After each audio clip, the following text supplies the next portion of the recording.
Q&A, karena setiap pertanyaan selalu ada jawaban. Dipandu oleh Yohana Margareta. Panelis kita hari ini. Apa sih syarat orang itu bisa jadi kepala BNPB, Pak? Masyarakat yang kena bencana mengharapkan negara itu hadir. Berhadapan dengan orang-orang yang kena musibah. Pernah nggak ngumpet di belakang staf ini, Bapak nangis? Kalau kita lihat data nih, korban jiwa terdampak dari 2022 ke 2023 turun 36%. Banjir apa yang disukain ibu-ibu? Setiap tahun Indonesia ini meningkat terus frekuensi bencananya. Gajah Duduk dipilih karena sudah lama hadir dalam mewarnai perkembangan berbusana di Nusantara dan telah melekat di hati lapisan konsumen secara turun-temurun. Perkembangan sarung sedemikian pesatnya sehingga sekarang tidak hanya dikenakan oleh pria sebagai outfitnya, karena kain sarung Gajah Duduk menawarkan kenyamanan yang sesungguhnya serta tidak bisa dibandingkan. Hal ini sesuai dengan tagline kita, Legenda Nusantara, bahwa sarung adalah budaya kita, sarung adalah Indonesia.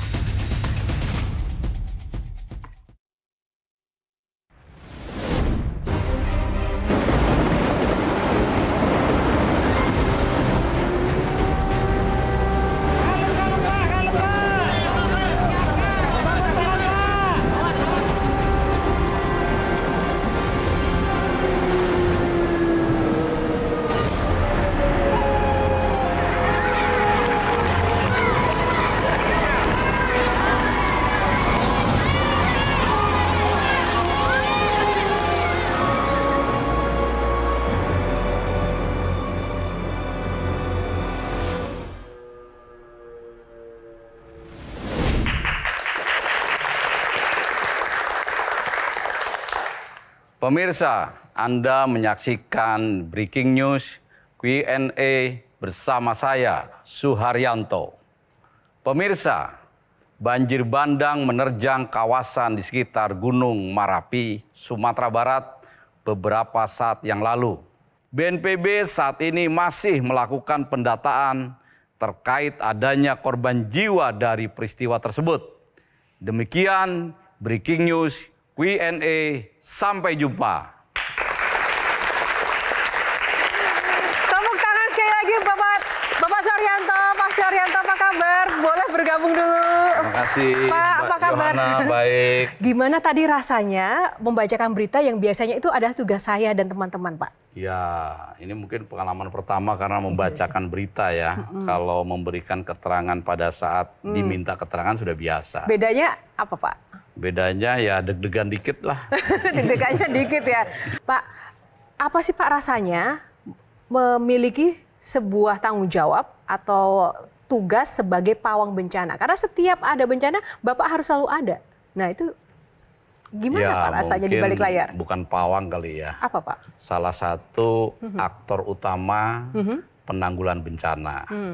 Karena BNPB menyadari sepenuhnya bahwa bencana di Indonesia ini tidak bisa diselesaikan hanya oleh BNPB. Perlu soliditas, perlu kerjasama dengan kementerian lembaga lain.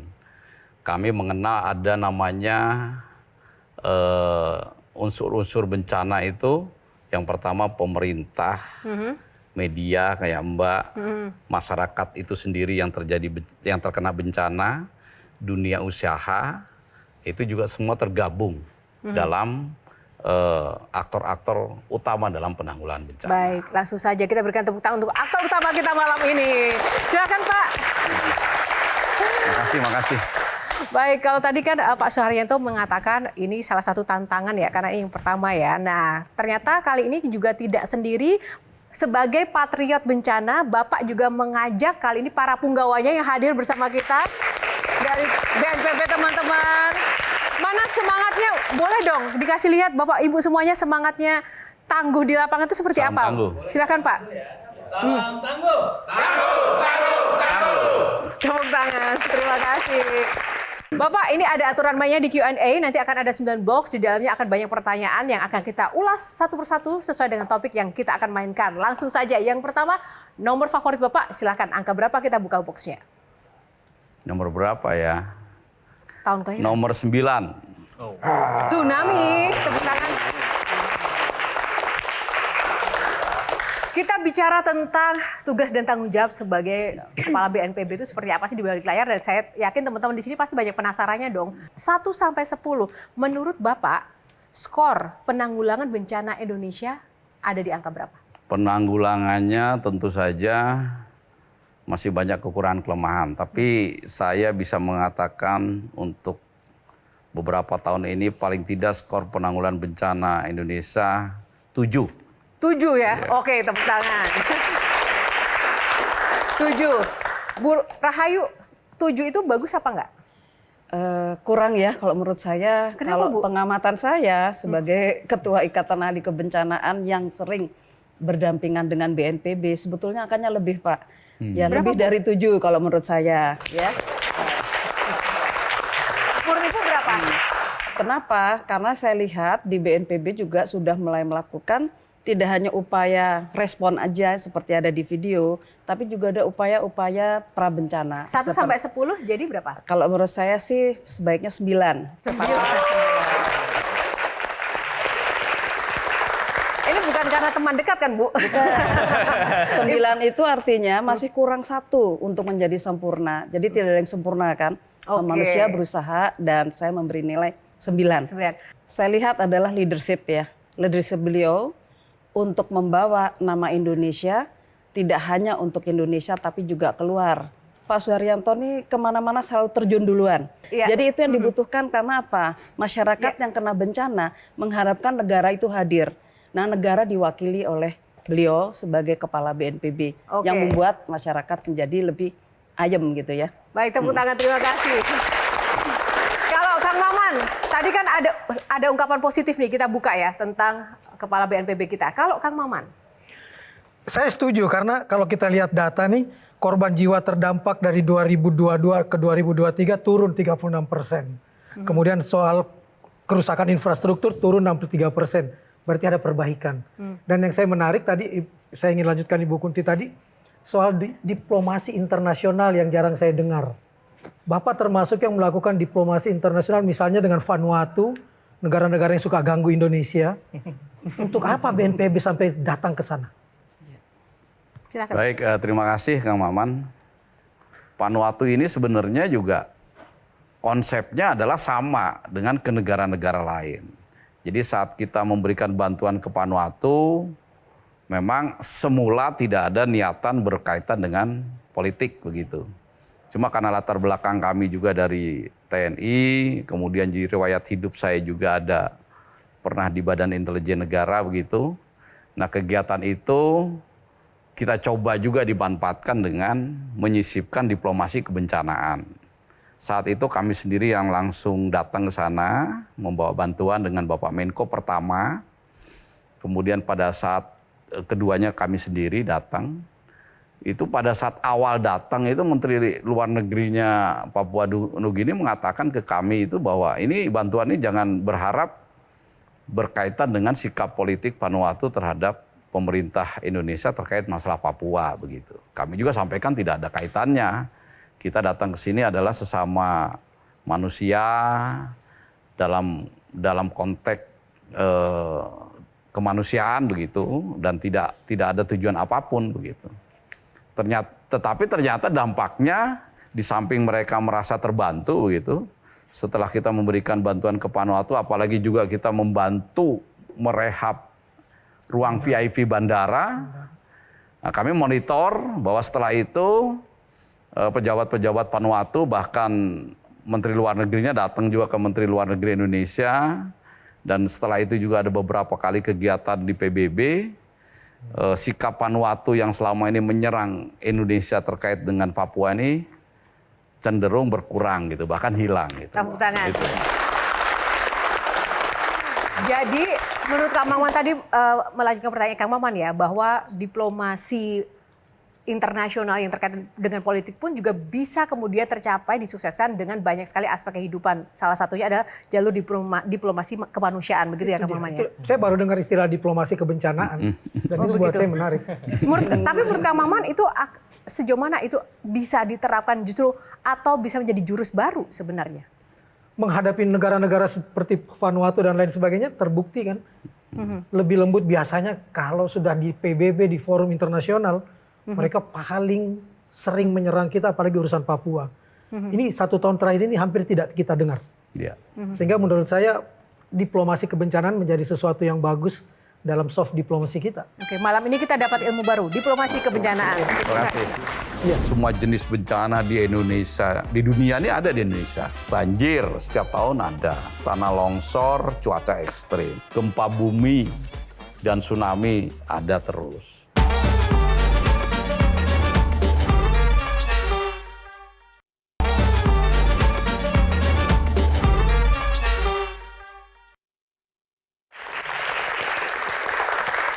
Nah, sebelum kita berbincang lebih jauh dengan panelis lainnya, box berapa selanjutnya Pak? Box berapa ya?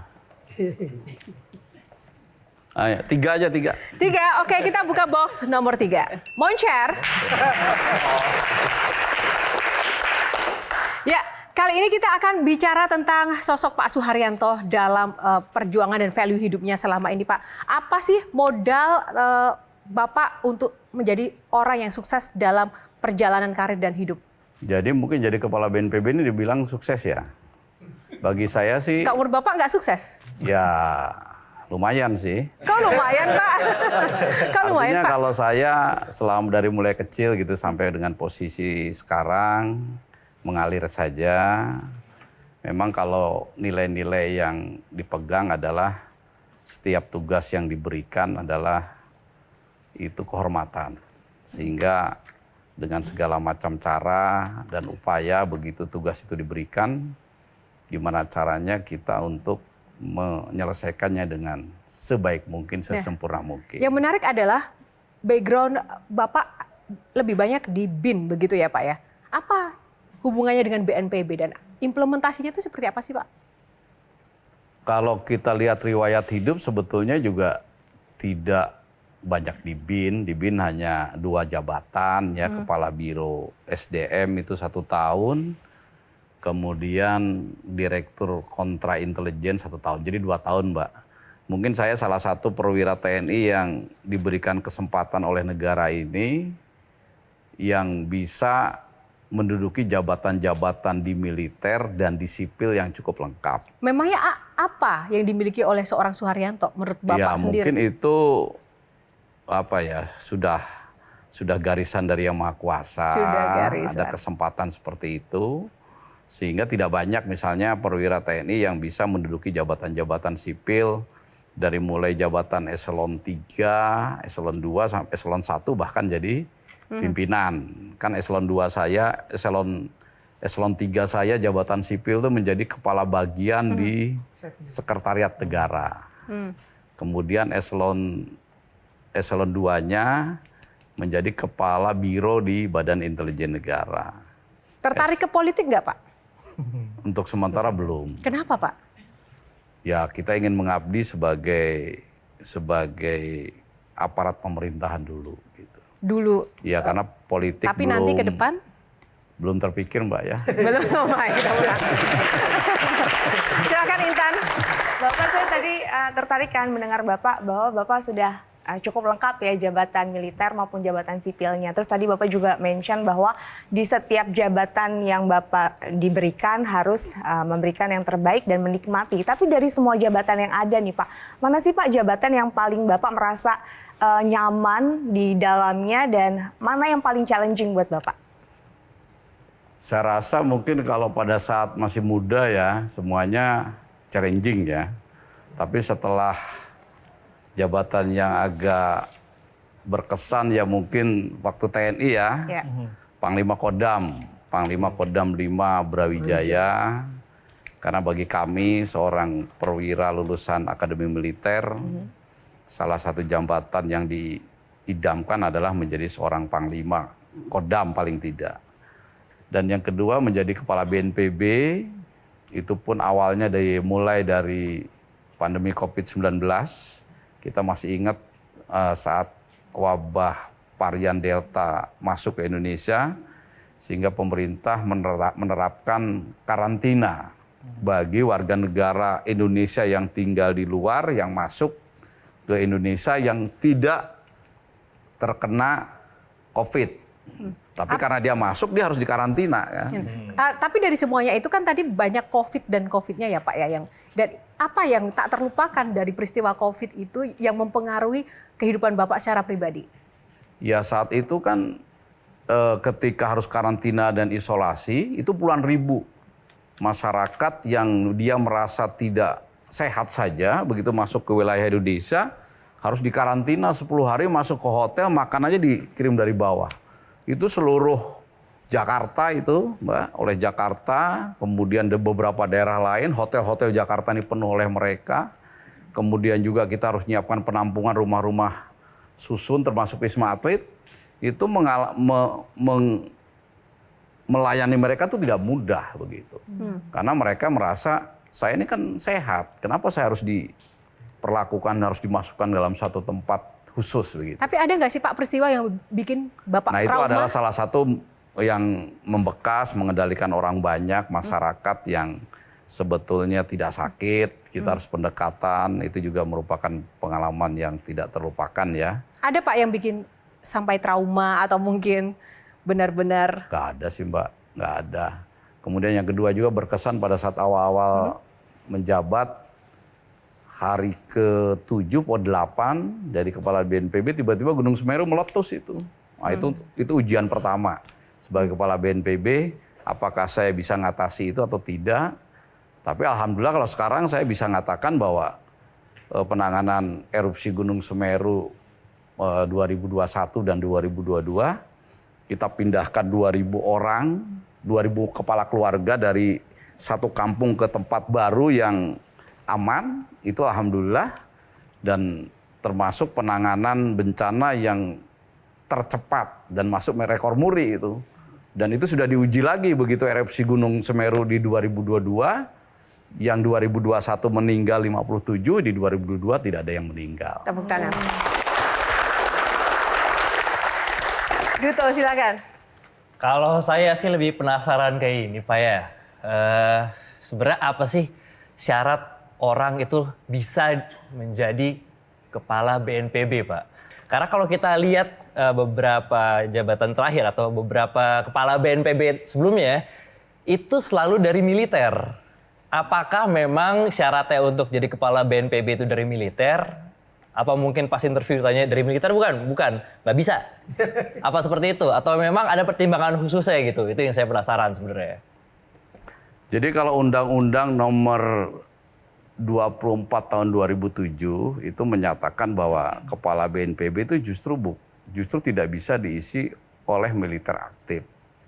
Sehingga ketika Bapak Presiden Joko Widodo ingin menunjuk perwira TNI aktif untuk menjadi kepala BNPB di tahun 2018 atas nama Letnan Jenderal TNI Doni Monardo, itu sebelumnya diberikan keputusan presiden, peraturan presiden dikeluarkan dulu gitu. Nah, peraturan presiden itu mendasari sehingga setelah Pak Letnan Jenderal TNI Doni Monardo, kemudian ada Letjen TNI Gandep Warsito, baru saya. Ini saya adalah perwira tinggi TNI aktif yang ditunjuk menjadi kepala BNPB. Sebelumnya tidak gitu. Nah, apakah ke depan harus aktif atau tidak tergantung pimpinan, tergantung Bapak Presiden. Nah, mungkin ketika tanggap darurat di mana semua kementerian lembaga relawan masuk melaksanakan penanggulangan bencana, ini diperlukan perwira tinggi TNI untuk mengendalikannya semua. Karena yang pertama duluan di situ kan ada TNI, ada polisi, ada Kodam, ada Polres, ada, sehingga untuk koordinator ini kalau TNI lebih mudah koordinasinya mungkin. Kan kalau kita di Indonesia ini ketika terjadi bencana banjir gitu, kan pasti yang duluan datang tuh batalion dari Brimob gitu. Nah, kalau BNPB-nya mungkin sebetulnya TNI kan lebih mudah gitu. Itu saja sih menurut saya pertimbangan. Saya tahu Pak, Bapak berusaha karena nggak enak ya mau ngomong ya. Terima kasih Pak. Silakan Kang Maman. Saya mau nanya ke situ Pak. Lebih berat mana direktur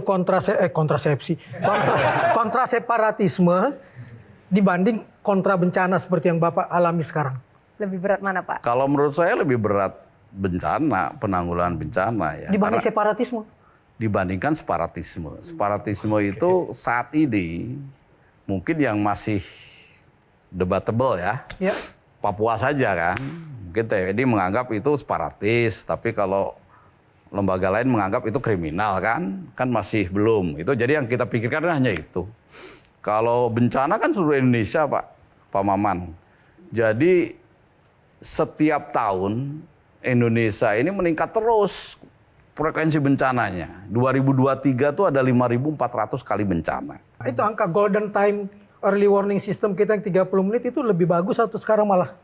Nah, early warning system ini kita bangun terus Pak Maman ya. Kan bencananya banyak. Iya. Semua jenis bencana di Indonesia, di dunia ini ada di Indonesia. Kita bicara saja sekarang. Banjir setiap tahun ada. Itu hidrometeorologi basah, banjir, tanah longsor, cuaca ekstrim. Kebakaran hutan dan lahan setiap tahun juga ada. Gempa bumi dan tsunami ada terus. Kemudian kalau negara lain hanya topan, Indonesia juga ada. Topan Seroja juga melanda NTT waktu itu sampai kerusakan luar biasa. Kekeringan juga kita terjadi. Nah tentu saja dengan ragamnya bencana ini kita juga harus pandai untuk menyiapkan peringatan dini. Bahkan kita punya gunung. Jepang yang menjadi barometer penanganan bencana dunia tidak punya gunung sebanyak Indonesia. Indonesia punya gunung ratusan dan paling tidak kami catat 50 itu yang selalu meletus. Di akhir 2024 ini kita monitor di awal tahun sudah ada Gunung Semeru meletus, Gunung Ruang, Gunung Ibu, Gunung Marapi kemarin bencana besar gitu. Nah sehingga memang selalu Pak Presiden Joko Widodo setiap rapat koordinasi nasional mengatakan pada kami yang paling utama adalah pencegahan, mitigasi, yaitu early warning system. Nah kita sekarang punya program untuk khusus gempa bumi dan tsunami dengan melalui pembiayaan Bank Dunia kerjasama dengan BMKG. BMKG adalah hulunya, jadi memasang teknologi di sepanjang jalur bencana, patahan-patahan. Nanti Ibu Harkunti itu tahu banyak itu, atau Mas Adi tadi. Itu dipasang teknologi. Nah BNPB hilirnya, masyarakatnya. Kita lagi membangun 180 desa tangguh bencana. Kalau mereka kadang-kadang seringkali desanya tangguh, desanya pinter, bupati wali kota mungkin nggak happy Pak. Saya ingin bertanya, apakah perlu simultan Pak?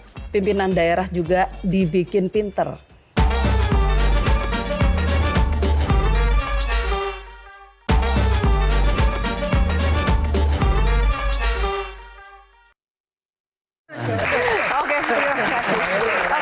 Oke, silakan Duto. Ini ngomongin tentang teknologi buat ini penanganan bencana gitu. Kita kan semua sepakat ya, masyarakat Indonesia itu suka aneh. Saya dulu sarjana teknik geologi. Jadi saya mempelajari tentang gempa bumi dan lain-lain. Dan selama saya mempelajari tentang gempa bumi, saya ke daerah-daerah, itu banyak banget masyarakat yang ngambilin alat untuk pengawasan gempa bumi. Yang sampai sekarang saya nggak paham tuh buat apa mereka ngambilin itu, apakah di rumah mereka ada gempa bumi lokal, saya nggak tahu tuh.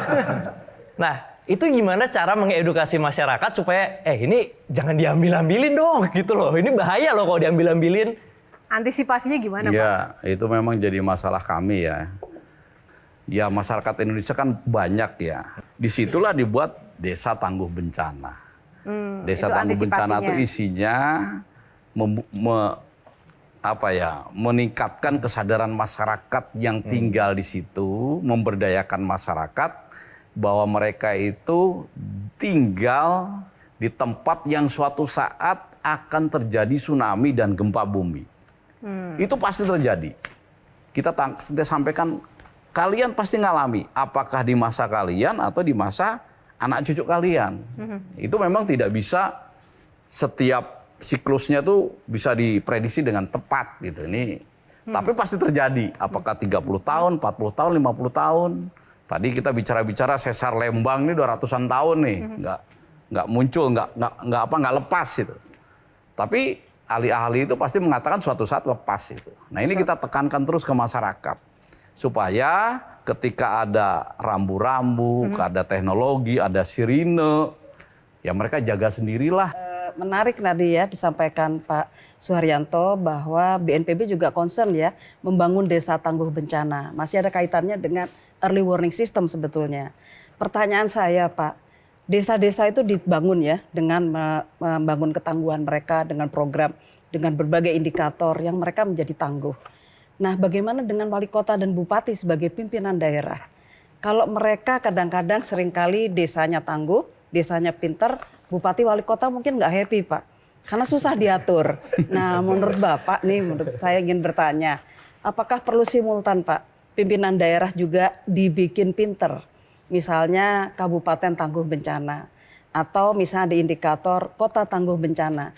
Kalau desanya pinter lama-lama desa bisa berontak terhadap Pak Bupati maupun wali kota. Saya setuju dengan Ibu Kunti ya. Tunggu, Bapak setujunya tuh sangat berbinar-binar. Jadi kayaknya jadi hambatan tersendiri ya Pak ya? Enggak, maksudnya gini. Kita juga kan bertahap, bertingkat, berlanjut. Ya. Kita sudah punya program keluarga tangguh bencana. Ini naik nih desa tangguh bencana.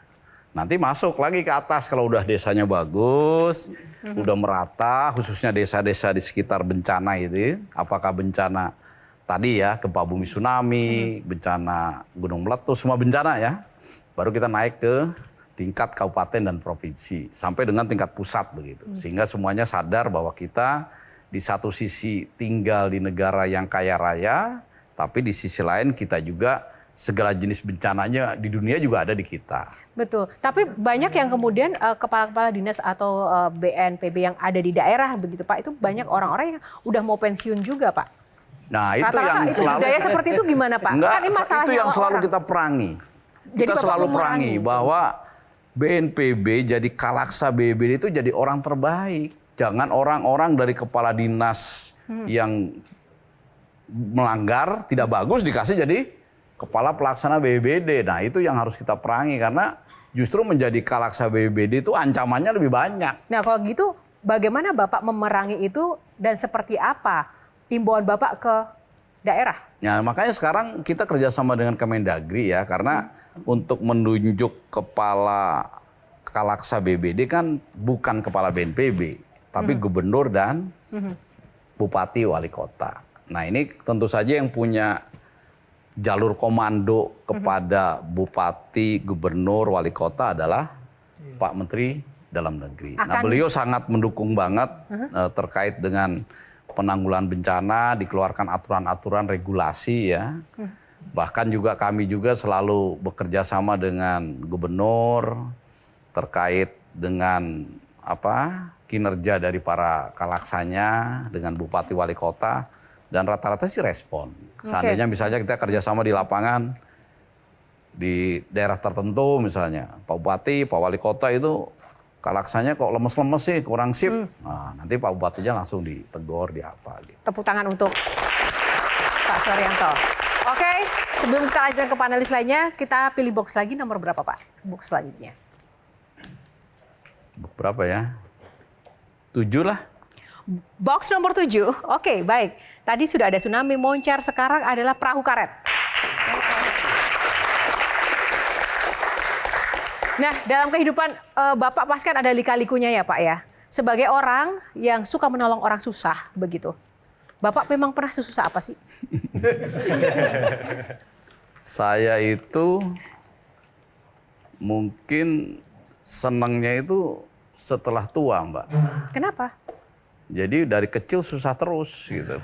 Sesusah apa Pak? Ya jadi untuk jadi perwira TNI aja saya nggak menyangka karena saya lahir dari keluarga yang relatif mungkin miskin begitu. Karena ayah saya juga seorang TNI tapi pangkat rendah gitu. Mas Adi. Dengan begitu banyak perjalanan, ketika Bapak tadi mengatakan bahwa bencana begitu banyak dan tadi Bu Harkunti juga mengatakan bahwa Kalau ada bencana, Bapak ada di situ. Dengan latar belakang ekonomi yang nggak nyaman kala itu. Kemudian harus berhadapan dengan orang-orang yang kena musibah. Tapi Bapak tetap membungkus diri Bapak sebagai kepala BNPB dengan latar belakang militer. Ada nggak, pernah nggak ngumpet di belakang staf ini, Bapak nangis? Kayaknya kalau setiap kita ke daerah bencana sih nangis, Pak. Karena kan yang kita hadapi orang-orang susah gitu. Justru itu yang membuat jadi bekerja di BNPB ini nyaman. Nyamannya itu. Artinya setiap saat kita bisa selalu bersyukur, kita selalu berterima kasih karena kita bisa membantu orang banyak ya. Dan ketika kita sedih, dibandingkan dengan orang yang sedang bencana ini nggak ada apa-apanya sedih kita itu. Gitu. Oke. Relate dengan jawaban Bapak tadi, nyambung ya Yohana ya? Silakan. Berarti kan ada seseorang di belakang itu yang membuat rakyat menderita, ya kan? Karena ada bencana. Kita nggak mungkin lah bencana datang begitu aja, gitu kan? Nah, dari frekuensi perjalanan Bapak, provinsi mana yang paling sering? Dan apakah Bapak pernah ngomelin pemimpin daerah itu? Lu lagi gitu kan, ibaratnya. Karena kan pada akhirnya, kalau kita bicara soal bencana hidrometeorologi, pasti kan sudah diantisipasi dengan data-data dari BMKG. Nah, kalau misalkan Bapak datang ke daerah bencana yang longsor, terus ketemu dengan kepala daerah itu lagi, Bapak pernah marahin mereka nggak? Lu yang bikin anak masyarakat kamu miskin mendadak. Di mana tanggung jawab kamu? Kenapa kamu nggak belajar soal bencana? Kamu kenapa nggak literasi bencana kamu gagal terkait dengan edukasi, Bu ya? Kayak gitu. Pernah, Pak? Pernah, Pak? Ya kita polanya kalau bekerja ya, begitu datang ke wilayah, itu biasanya rapat koordinasi ya. Itu saya selalu mengambil, saya paparan tuh. Saya paparan berdasarkan data-data. Nah dari situ, dari data itu langsung gitu. Memang tidak seperti marahi anak kecil ya. Misalnya sekarang kayak Sumatera Barat, Jawa Barat gitu. Setiap tahun ya frekuensinya tertinggi gitu. Ya itu yang selalu kita ngomong terus itu. Nah, kalau gitu boleh nggak Pak? Kalau saya lihat kan kayaknya marahnya Bapak itu tidak seperti yang ekspektasinya Adi. Memangnya Bapak kalau mengingatkan, menegur itu gimana sih Pak contohnya? Ya kalau misalnya... Pemimpin daerah itu gimana? Misalnya kan nih, Pak Bupati, Pak Gubernur ini saya udah kelima loh datang ke sini. Itu. Artinya dalam 6 bulan terakhir ini 5 kali bencana besar terjadi di tempat ini. Terus gimana langkahnya? Apa yang menjadi kekurangannya? Segeralah kumpulkan. Gitu. Bla bla bla bla bla. Terus mereka gimana Pak? Ya mereka manggut-manggut. Siap-siap aja ya. Siap-siap aja. Tapi nanti dimarahin lagi begitu ya. Usul aja Yohana. Ini momentum sebenarnya November 2024 ya. Jadi mungkin salah satu kriteria dari calon pemimpin daerah, entah itu wali kota, bupati, mungkin mereka masih harus sertifikasi BNPB dulu. Terkait dengan pemahaman mereka. Atau, Bu, dari Yabi, mungkin dikasih kelas dulu. Sebelum masuk terus kasih buku hitam tuh. BNPB kalau nggak salah punya IRBI kan. Pelajari dulu sebelum kamu berkampanye akan mengentaskan kemiskinan. Baca ini dulu. Kayak gitu, Bu. Pak, mungkin bisa salah satu seperti itu. Jadi kalau kepala daerah sih pelatihan-pelatihan terkait penanganan bencana sudah ada di BNPB ya. Kemudian juga daerah-daerah tertentu yang sangat sadar, saya juga diundang beberapa kali mengumpulkan seluruh bupati, wali kota bikin kegiatan pelatihan. Nah, tapi tentu saja yang punya wewenang kepada para kepala daerah kan tadi saya sekali lagi kan Kementerian Dalam Negeri. Ini saya lihat di samping sudah menetapkan bahwa penanggulangan bencana merupakan standar pelayanan minimal. Jadi menentukan kriteria, apalagi sekarang dengan PJ ini masuk. Dievaluasi nih, apakah dalam 3 bulan kan dievaluasi itu. Nah, bagaimana terkait dengan penanggulangan bencana? Itu saya rasa sudah masuk. Nanti Mas Adi tanyalah langsung lebih detail ya. Banjir apa yang disukain ibu-ibu? Banjir apa yang disukai ibu? Ayo, Bapak kan selama ini selalu menanggulangi banjir, bencana alam. Banjir apa ya?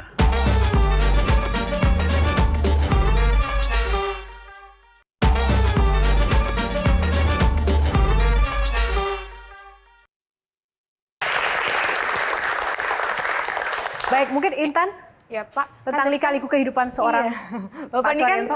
seorang kepala BNPB ini pasti, tadi Bapak juga cerita ya menghadapi kesedihan dan juga rasa simpati pastinya melihat para korban bencana Pak. Kan BNPB ini tugasnya sebelum, pada saat bencana dan sesudah. Ini lebih apa ya Pak, lebih berat dan lebih sulit mana saat menangani bencana itu sedang terjadi, Bapak turun langsung, atau dampak setelah bencana itu terjadi terhadap masyarakat? Karena kan tadi juga sempat dikatakan ya, bahwa dampak bencana ini kan banyak sekali terhadap kehidupan sosial masyarakat. Adanya kemiskinan, terjadinya pengangguran, dan bahkan mental dari masyarakat sendiri itu kan harus dibangun lagi. Ini mana nih Pak yang lebih sulit pada saat bencana itu terjadi, mengevakuasi masyarakat, atau justru malah memulihkan dampak dari bencana ini sendiri terhadap masyarakat Pak? Ya kalau dilihat ininya ya, dalam 100% begitu, memang mungkin separohnya itu di tanggap darurat ya. Karena di situ kan semuanya hancur, kemudian ada puluhan keluarga yang anggota keluarganya hilang, rumahnya rusak begitu. Disitulah kesedihan yang luar biasa kan. Cuma karena beberapa pengalaman sudah terjadi, kita sudah paham bagaimana untuk mengambil langkah-langkah daruratnya itu. Nah di pasca bencananya, ya kita usahakan jangan sampai terlalu lama masyarakat yang terdampak bencana ini mengalami penderitaan. Semakin lama kita mewujudkan kegiatan pasca bencana, maka semakin lama juga mereka menderita. Yang saya bisa sampaikan di sini adalah tadi contohnya di Semeru ya, Semeru 1 tahun clear. Bencana Cianjur itu saya pastikan 2 tahun lah, sampai sekarang sudah clear. Kalau Mbak Intan jalan-jalan ke Cianjur sudah nggak ada bekas lagi bencana. Padahal itu terjadi di 21 November 2022. Itu ada 80.000 rumah loh yang hancur. Rumah masyarakat. Ya itu harus diganti semua. Yang rusak beratnya itu hampir 20.000. 20.000 rumah yang harus kita bangun dari nol sampai sekarang.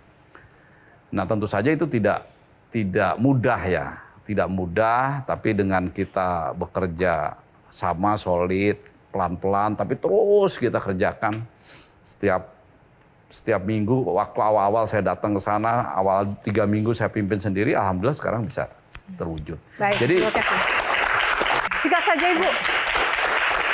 Terkait masih nyambung Pak Suharyanto terkait dengan dana. Kalau di BNPB mungkin cukup ya Pak ya, tapi kalau kita bicara anggaran kebencanaan di daerah tuh rasanya setiap saya datang ke daerah, nomor 1 yang saya tanya adalah anggaran ya. Mereka hanya mengandalkan dana kontingensi, yang itu angkanya nggak besar Pak. Nah sekitar 5% ya. Nah dari APBD, dan yang lebih prihatin lagi tidak ada anggaran untuk mitigasi Pak. Nah jadi nunggu bencana terjadi, nunggu pemerintah pusat, dalam hal ini BNPB, Build Back Better, itu bagian dari mitigasi. Ini bagaimana Pak kira-kira mengubah mindset dari pemerintah daerah gitu ya untuk memprioritaskan sebelum bencana terjadi mereka melakukan sesuatu lah mitigasi. ya memang BNPB sendiri untuk pencegahan, mitigasinya kan terbatas ya. Yang di bawah Deputi 2 pencegahan. Nah siasatnya gini, BNPB ini yang bisa leluasa adalah dana siap pakai ketika terjadi bencana. Dengan ada namanya hibah rehabilitasi rekonstruksi. Itu dua-duanya didukung oleh Kementerian Keuangan. Nah kami selalu menekankan ke daerah supaya jangan terlambat ketika sudah ada tanda-tanda bahwa di daerahnya ini tiap tahun banjir nih. Pasti kalau sudah masuk awal tahun musim hujan pasti tempatmu banjir. Nah sebelum itu terjadi dia sudah menetapkan status. Sehingga pemerintah pusat bisa turun membantu anggaran. Setelah terjadi bencana, segera mengajukan lagi untuk rehabilitasi rekonstruksi. Nah rehabilitasi rekonstruksi itu untuk mitigasi tahun berikutnya gitu. Misalnya sekarang jembatan putus, segera diperbaiki jembatan putus, kemudian misalnya sungainya penuh, segera digali. Nah, ketika turun hujan di tahun berikutnya, sungainya sudah tidak melebar lagi. Seperti itu. Nah, itu bisa pusat untuk memberikan bantuan agar kegiatan mitigasinya bisa dipadukan dengan rehabilitasi rekonstruksi. Baik, tepuk tangan. Terima kasih. Kita akan lanjutkan box nomor berapa selanjutnya, Pak? Yang belum berapa ya? Ini 2, 3, tempatnya Pak Fajar 5. 5. Oke, kita buka box nomor 5. Boleh minum dulu Mbak ya? Boleh silakan Pak, suka-suka. Sekarang akan ada tadi boxnya suka-suka, jadi suka-suka hostnya ingin seperti apa pada malam hari ini. Saya ingin panelis dan Bapak suka-suka bertanya. Silahkan saling memberikan pertanyaan dan juga jawaban dalam games tebak-tebakan suka-suka pada malam hari ini. Silahkan Intan maju ke depan dan juga Bapak berkenan. Kita berikan tepuk tangan. Silahkan Intan. Oke Pak, saya kasih tebakan, tapi karena tadi Bapak udah serius terus kan dari awal, ini tebakan jawabannya receh aja Pak ya. Saya yakin Bapak bisa jawab tadi. Ini Pak ya, banjir apa yang disukain ibu-ibu? Banjir apa nih? Ayo, Bapak kan selama ini selalu menanggulangi banjir, bencana alam. Banjir apa ya? Banjir uang. Itu ibu-ibu juga suka sih Pak. Iya. Itu ibu-ibu juga suka. Oke, mungkin finalis tapi jawabannya bukan itu. Banjir apa? Diskon. Wah, betul Pak, banjir diskon. Diskon sama uang banyak enakan uang dong ya. Itu Bapak-bapak juga suka sih. Iya. Uang semua suka sih Pak. Iya, iya. Oke, sekarang gantian Bapak yang Saya bertanya nanya ke ya? Intan. Iya, boleh. Apa ya? Lagi hujan deras ini, kenapa kodok tuh nggak sedih? Karena air matanya kesiram sama air hujan Pak. Enggak lah, Oh, semuanya enggak ke air mata siapa? Ada yang bisa jawab nggak ini? Aduh, saya juga kalah nih sama Bapak. Ada yang bisa Ya. jawab? Panelis bantuin dong. Kenapa kodok gak sedih? Kenapa kodok seneng kalau Kodoknya hujan nggak turun? sedih. Kenapa Duto? Wah, Tolong bantuin. kenapa ya itu? Saya juga bingung. Oke, apa jawabannya? Pak? Jawabannya ilmiah dikit dong. Oh, Kodok itu kan bisa hidup di darat, di dua alam kan. Iya. Nah kalau lagi hujan banyak dia bisa berenang. jadi tetap berada di kehidupannya Iya. Pak ya. Tepuk tangan. Tepuk tangan. Terima kasih. Thank you Intan. Kang Maman, singkat saja. Yang receh Intan tadi. Oke, boleh. Saya suka lihat sepatunya Bapak. Keren Pak. Pertanyaan saya berapa koleksi sepatu Bapak? Karena Bapak senang lari, senang bulu tangkis, senang voli, senang naik sepeda. Buat gengsi ini 4 olahraga, 4 beda sepatu loh. Nah, Bapak sendiri gimana? Ya memang sepatu saya suka gitu ya. Jadi kalau nggak nyampe banyak banget lah Pak. Jadi kalau sepatu olahraga 1, sepatu dinas 2 atau 3 begitu. Lari, bulu tangkis, voli sama sepatunya Pak? Nggak beda Pak. Nah, berarti lebih banyak. Lebih dari 10. Lari dengan itu sama Pak. Bulu tangkis yang beda sendiri. Karena bulu tangkis kan perlu agak Ya. sedikit Nah, itu Pak. pertanyaannya belasan atau puluhan Pak? Belasan. Belasan. Oke, baik, terima Ya, kasih. kalau ngomong puluhan nanti mereka minta Pak. Terima kasih ya teman-teman Pramuka sudah datang di Q&A malam hari ini. Gak apa-apa, ini nostalgia Pak, Iya. merasakan ya seperti zaman Pramuka dulu. Masih Iya. mengalami kan teman-teman ya? Masih ya. Baik, sekali lagi terima kasih Bapak Suharyanto, Kepala BNPB kita untuk waktunya. Para penggawa BNPB terima kasih waktunya bersama kami. Para panelis terima kasih juga waktunya bersama Q&A. Dan tak lupa terima kasih juga untuk Sarung Gajah Duduk yang telah menyediakan baju yang saya kenakan pada malam hari ini. Semoga episode kali ini bisa menginspirasi Anda pemirsa dimanapun Anda berada. Dan tentu saja tetap saksikan Q&A setiap hari Minggu karena setiap pertanyaan selalu ada jawaban. Sampai jumpa lagi. Pak, terima kasih Pak. Silakan.